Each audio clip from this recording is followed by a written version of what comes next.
the first Parent Panel, a discussion that WQAD News 8 is holding this year exclusively on the 8+ app. I'm Ava Hedges alongside Devin Brooks, and this is an important conversation that we're grateful to have with local parents who have kids in schools on both sides of the river. So now from left to right, we have Bridget Mayfield, a Knoxville wife and mother of 2, attending private school, which is also where she works as a teacher. Then we have Jakara Walker, Davenport mother of 5, 4 of which attending private school in Bettendorf, and she's an after-school coordinator. In the center, we have Stephen Eccles, a father of 2 and a football coach. And finally, Peter Whitman is a farmer from Clinton County with 3 kids, and he serves on local boards, Boy Scouts, 4-H, and FFA. Our first section of this, we're going to start with a focus on mental health and emotional well-being. So our first question is, how do you get your child excited to head back to school? I know with my kids, they're busy during the summer, so they actually look forward to the beginning of school, having some routine. Yeah, being busy, right? Yeah. Anyone else want to jump in? How do you get your child excited to head back to school? Being a farmer, it's not too hard. They don't get to see their friends all the time, and so they're excited to go back to school because they get to see their friends every day. And with my kids, they're pretty easy because they enjoy school. I think it's a lot of fun. So for us. Well, I'll say overall, my children, they enjoy being able to just be in those social groups again. A couple of kids are already excited for education, so that's usually not a big deal. That's a confidence builder, right? For sure. Yeah, what you have. I have a 7-year-old. With me, it's more of we don't turn it off at home. So even though it's the summer, we're still reading and writing, and so I think that overall my kid loves school, and so we don't have to do much motivating. So I hope it stays like that. Yeah. So it sounds like all of you have children that enjoy going to school. They like those social circles. But what if, they were kind of struggling or maybe just not as excited? What would be your kind of steps to get them excited? What would you do if you had been in that situation? I live in that situation almost 24/7. So with the 4 children of mine that do go to in school age, 2 of them are excited, 2 of them are not excited. So it is a lot of just talking to them, prepping them, and being able to just hear them out, the things that they kind of struggle with. One kid has to redo another grade, and so that is a confidence, knockdown, but just a lot of conversations to boost up their confidence, but to allow them to know, just because, you may be struggling, that doesn't mean that you're weak or you're a failure. To piggyback on that, also, I feel like both of my daughters they have strengths, obviously, in very different ways, and I try to focus in and hone in on what really gets their passions going. I think there's a lot of kids that's not motivated and motivated. What can motivate, and what could we do to motivate was the question. I think it's important that we support the kids, right? Yeah. Because each kid is different. You treat kids according to how they are. And I think that once the support comes, in my instances, we try to find something that intrigues them, something that excites them. And I think that'll make overall school, better and exciting. What about within the schools? Do you feel schools need to do more? Have you noticed anything they need to offer or expand when it comes to mental health? And I noticed the biggest thing is that although, yes, we do have some counselors in school, some of those cost.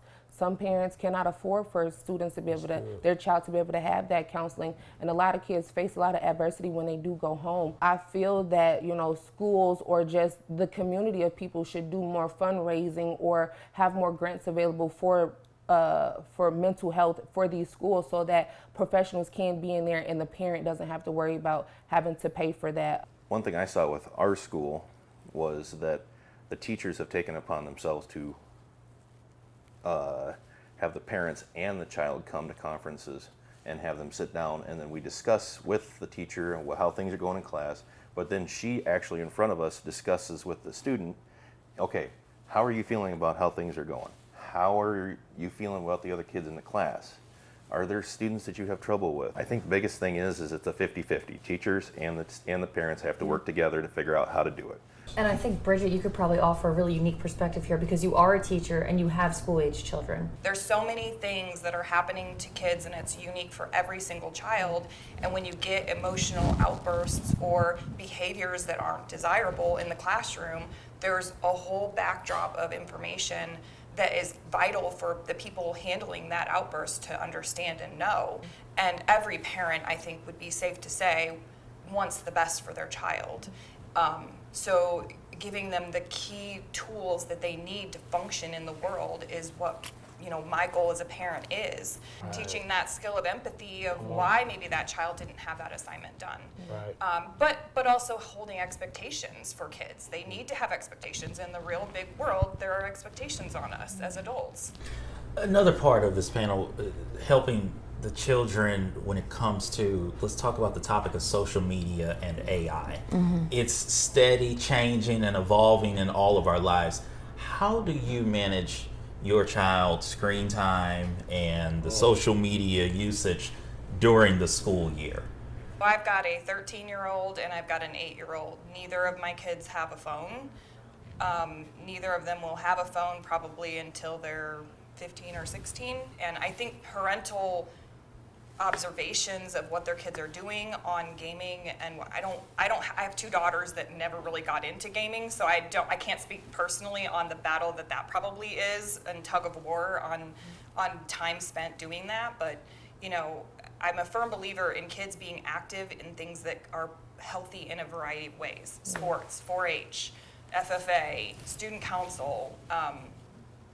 That list could go on. Having them have a variety of experiences that exposes them to different people that they would necessarily interact with. So social media, I just have put a big old nope, not gonna do it until I feel like they're mature enough to handle that. And I don't even know at that age if they're mature enough to handle that. That's the big question that nobody probably can really answer. Before we move on to the next one, I wanted to know, how are you kind of seeing the effects of that in your classroom as well, for other parents to just know what it's doing to their kids in the classroom?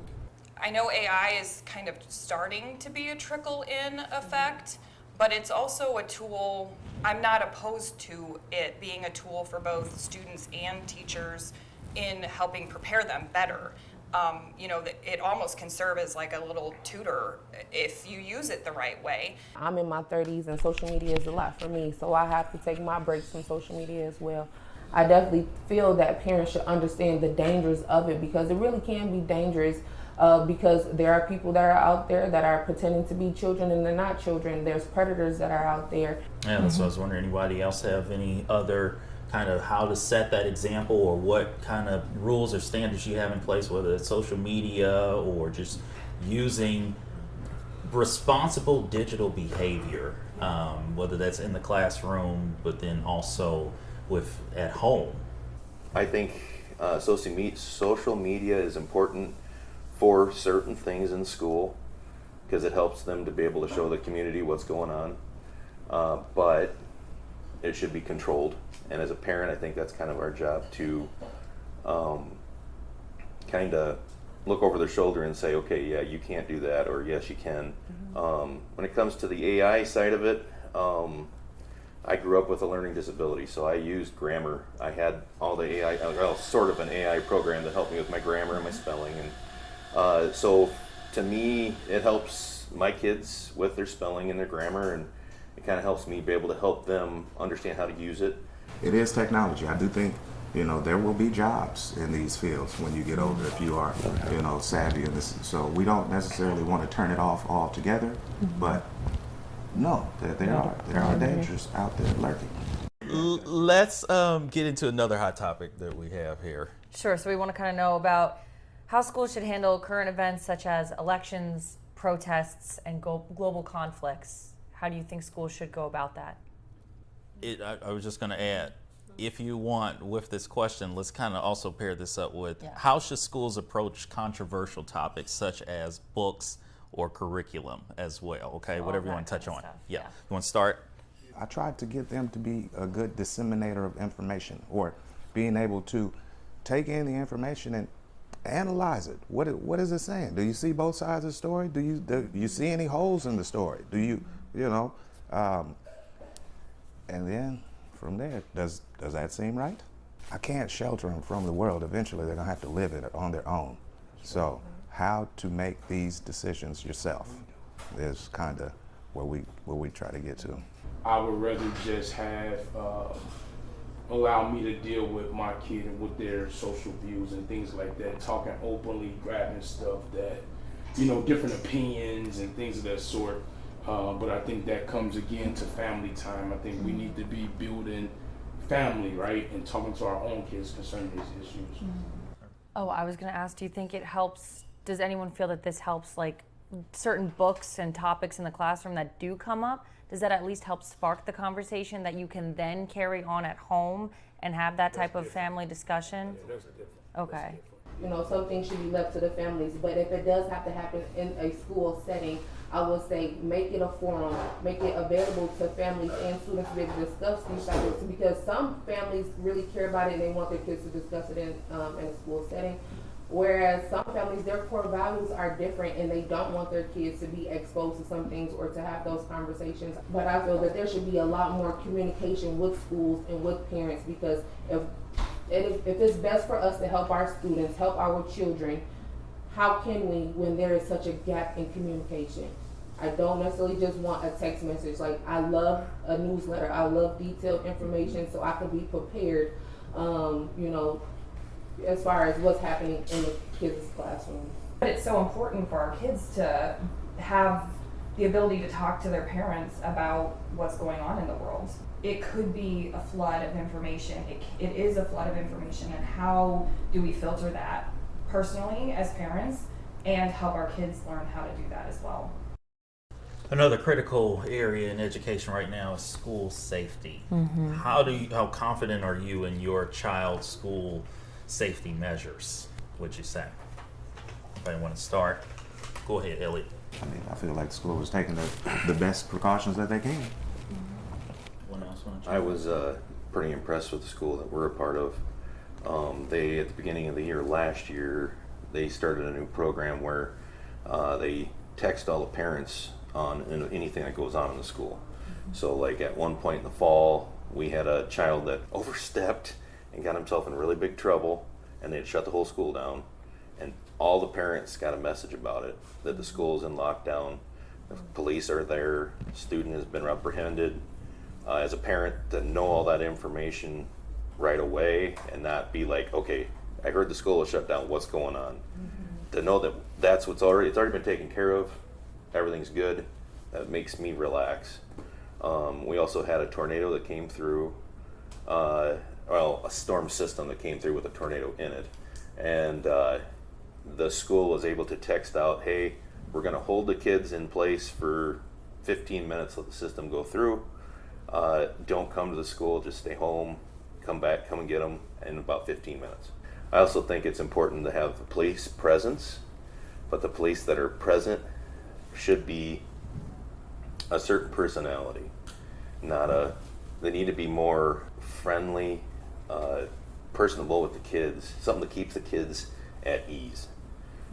Their presence there I feel that the presence of a police officer in the school can help keep things flowing consistently.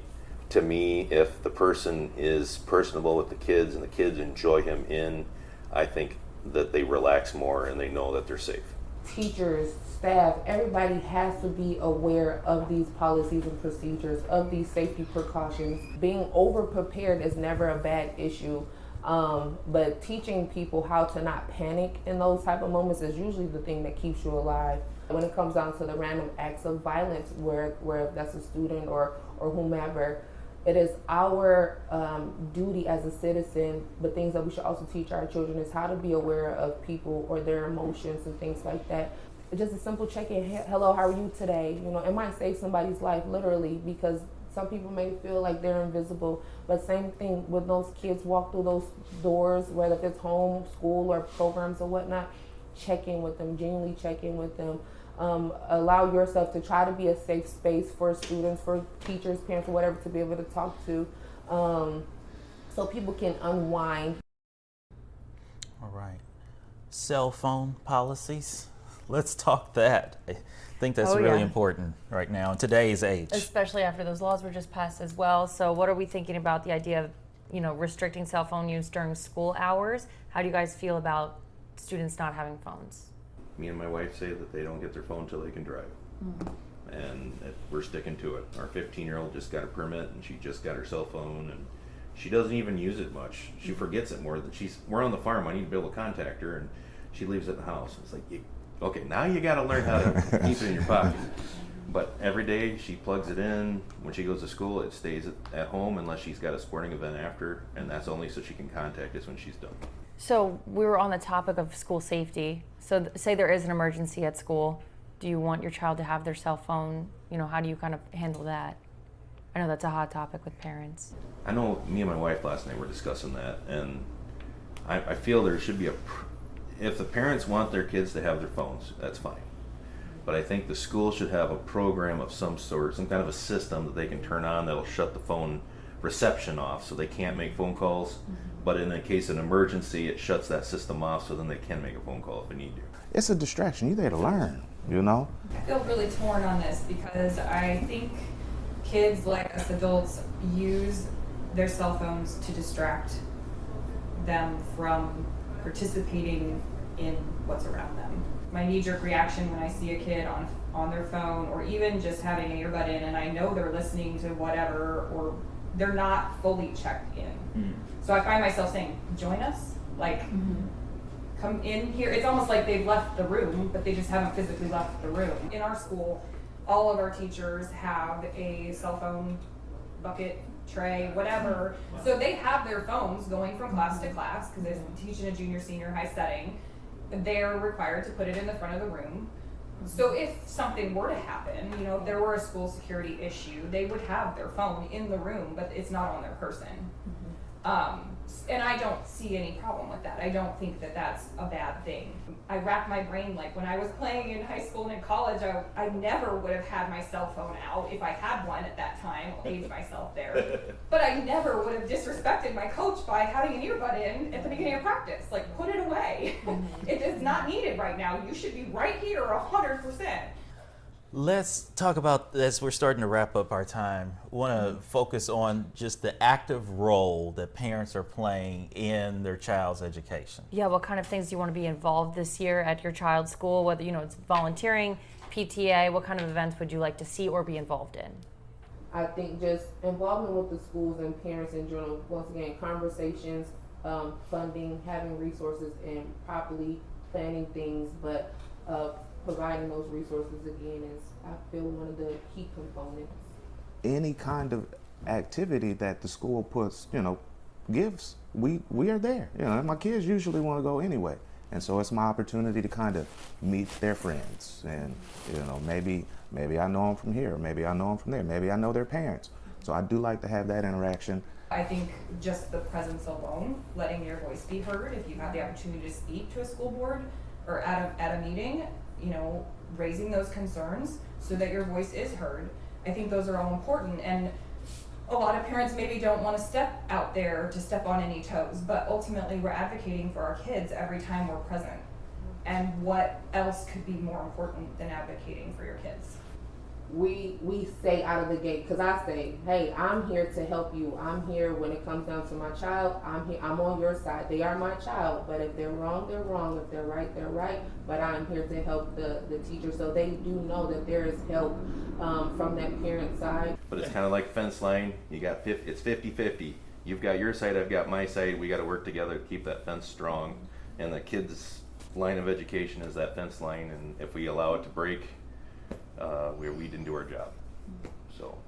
Well, with that, we want to thank all of you for taking the time to be here. Thank you so much. This was great. I feel like I learned a lot. Powerful conversation. Yeah. I feel like we're in school here. Yeah, from you. And of course, we want to thank the Brood Book, obviously, for having us here in Davenport. And you can find more of our coverage on the WQAD 8+ app. On behalf of our entire team, I'm with Devin Brooks, myself. Have a fun, safe, and successful school year.